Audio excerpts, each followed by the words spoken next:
Chơi hay.vn, số 1 về phụ kiện điện thoại. Mua phụ kiện điện thoại an tâm nhất, đến chơi hay.vn. Xin chào các bạn, chào mừng các bạn đã quay trở lại với Cộng Review. Mới đây thì Xiaomi vừa cho ra mắt chiếc Xiaomi Mi 10i, một chiếc smartphone nằm trong series 10 series và được sản xuất tại Ấn Độ. Chữ cái Y đằng sau chính là India, tức có nghĩa là Ấn Độ. Về cơ bản thì chiếc Xiaomi Mi 10i chính là chiếc Xiaomi Mi 10T Lite 5G và nó cũng giống như chiếc Redmi Note 9 Pro 5G. Sau đây thì mình và các bạn sẽ cùng nhau tổng hợp nhanh thông tin chính thức về chiếc Xiaomi Mi 10i này nhé. Đầu tiên thì chúng ta sẽ cùng nhau nói về phần ngoại hình thiết kế của chiếc Mi 10i. Vì là phiên bản đổi tên cũng như thương hiệu của chiếc Mi 10T Lite 5G và chiếc Redmi Note 9 Pro 5G, vậy nên là chiếc Mi 10i này sẽ có thiết kế hoàn toàn giống hệt với chiếc Redmi Note 9 Pro 5G. Máy vẫn có thiết kế rất là bóng bẩy ở phía mặt sau và có hiệu ứng đổi màu sắc gradient. Phần thân vỏ của sản phẩm này thì sẽ được làm từ nhựa, kể cả là phần khung viền. Ở phần mặt đằng sau của nó thì sẽ có cụm 4 camera. Và thông số kỹ thuật của cụm 4 camera này thì cũng giống như chiếc Redmi Note 9 Pro 5G. Cảm biến chính của nó thì sẽ sử dụng cảm biến ISOCELL HM2 có độ phân giải là 108 megapixel đến từ Samsung.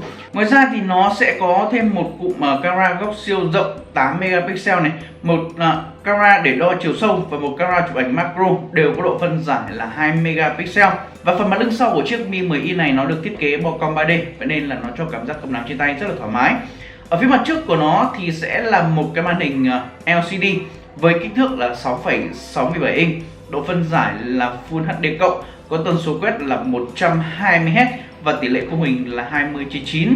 Nó có camera selfie đục lỗ có độ phân giải là 16 megapixel ở phía mặt trước với kích thước nhỏ nhất, và phần viền benzen xung quanh của máy thì cũng rất là mỏng. Đó là về phần thiết kế cũng như màn hình và camera của chiếc Xiaomi Mi 10i. Tiếp theo thì mình sẽ nói về phần cấu hình của sản phẩm này. Về cấu hình thì chiếc Xiaomi Mi 10i nó sẽ được trang bị một con chip đến từ Qualcomm, đó chính là Snapdragon 750G. Và đây là một chip tầm trung rất là mới đến từ Qualcomm. Nó sẽ được tích hợp modem mạng 5G X52. Bộ nhớ RAM có 2 phiên bản bao gồm 6 hoặc là 8GB. Tương ứng với bộ nhớ trong có 2 phiên bản bao gồm 64 hoặc là 128GB, có hỗ trợ cái gắn để nhớ ngoài. Pin pin của máy thì sẽ có dung lượng lên tới là 4820 mAh và hỗ trợ sạc nhanh với công suất là 33W. Ngoài ra thì chiếc máy này nó còn hỗ trợ chúng ta jack cắm tai nghe 3,5mm và cụm cảm biến vân tay được đặt ở bên cạnh bên, tích hợp thẳng vào bên trong nút nguồn. Cuối cùng là về phần giá bán và thời điểm liên kệ. Chiếc Xiaomi Mi 10i thì sẽ được bán ra từ ngày 7 tháng 1 tới đây tại thị trường Ấn Độ với mức giá đề xuất là 290 USD cho phiên bản RAM 6GB, RAM 64GB. Phiên bản RAM 8GB và RAM 128GB thì sẽ có mức giá là 330 USD. Với mức giá hấp dẫn như vậy thì chiếc Xiaomi Mi 10i có thể coi là đối thủ cạnh tranh trực tiếp của chiếc OnePlus Nord.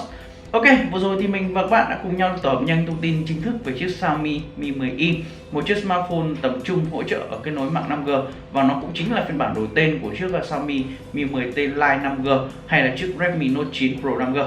Và rất có thể là chiếc Xiaomi Mi 10i này nó sẽ được bán chính hãng tại Việt Nam. Còn các bạn nghĩ sao về chiếc Xiaomi Mi 10i thì xin mời hãy để lại ý kiến dưới phần comment. Rất cảm ơn các bạn theo dõi video. Bây giờ thì xin chào và hẹn gặp lại.